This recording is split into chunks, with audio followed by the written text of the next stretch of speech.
17 তারিখে রায় ঘোষণা করা হবে, এটা তো কনফার্ম। সে আপনাদের কোর্টে থেকে জানিয়ে দিয়েছে।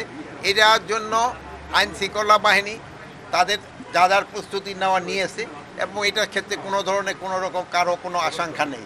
এটা খুব ভালোভাবে হয়ে যাবে এবং আমাদের যার যার দায়িত্ব আমরা সবাই ভালোভাবে করতে পারবো এবং কোনো ধরনের কোনো বিশৃঙ্খলা বা কোনো কিছু হবে না, এখানে কোনো ধরনের চ্যালেঞ্জ। আর আরেকটা আপনি প্রশ্ন করছিলেন যে নির্বাচনটা হবে ডিসেম্বরে না, এটা হবে ফেব্রুয়ারিতে নির্বাচনের ডেটটা ডিক্লেয়ার করে ইলেকশন কমিশন, বাট এটা ফার্স্ট উইক মানে ফেব্রুয়ারির প্রথম দিক দিয়ে হবে, রোজার আগে হবে। তো ডেটটা হয়তো ইলেকশন কমিশন, বাট এই জন্য আমাদের যা যা প্রস্তুতি নেওয়ার দরকার আমরা এটা নিয়ে নিছি এবং প্রস্তুতি চলতেছে। আপনারা জানেন যে আমাদের প্রশিক্ষণও চলতেছে।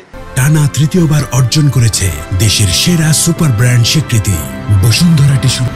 এতে আমাদের প্রশাসন, পুলিশ, আইন শৃঙ্খলা বাহিনী, তারপরে আপনার ইলেকশন কমিশন সবাই এটা নিয়ে প্রস্তুত। আরেকটা জিনিস আপনারা জানেন, নির্বাচনটা নির্ভর করে কিন্তু শান্তি শৃঙ্খলা সব কিছু নির্ভর করে হলো মেইন স্টেক হোল্ডার হলো জনগণ। জনগণ যেসব তার নির্বাচনমুখী হয়ে যায় সেসব তাদেরকেও কোনো কিছু বাধা দিয়ে রাখতে পারে না।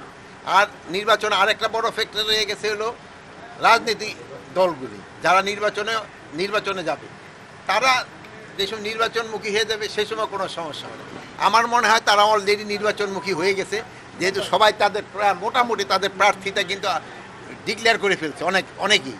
তো যেহেতু ডিক্লেয়ার করে ফেলছে তারাও কিন্তু অলরেডি ইলেকশনের মুডে চলে আসছে। এই জন্য কোনো ধরনের কোনো সমস্যা হবে না, নির্বাচন খুব শান্তিপূর্ণভাবে হয়ে যাবে।